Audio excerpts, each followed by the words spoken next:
فرمایا کرتے تھے کہ تم جتنا چاہو گناہ کرو، اگر اللہ تعالی نے تمہاری اسی زندگی کو جہنم کا نمونہ نہ بنا دیا تو میرا نام بدل دیتا۔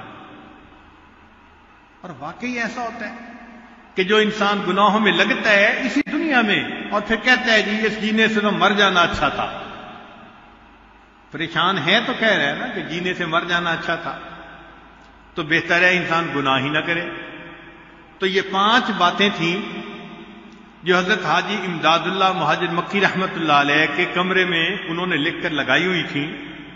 پہلی بات، دنیا کے لیے اتنی محنت کرو جتنا تمہیں دنیا میں رہنا ہے۔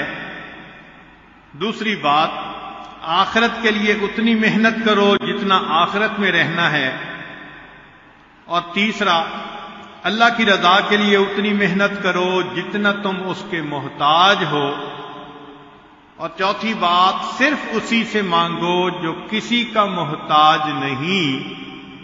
اور 5ویں بات کہ گناہ اتنا کرو جتنا تم میں عذاب سہنے کی طاقت ہے، اور ہم میں تو بالکل ہی طاقت نہیں عذاب سہنے کی۔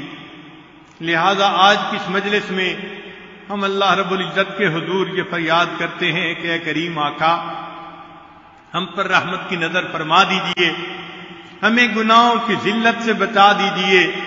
ہم تو دنیا میں 2 بندوں کے سامنے کی ذلت برداشت نہیں کر سکتے، کل قیامت کے دن ساری مخلوق کے سامنے کی ذلت کیسے برداشت کریں گے؟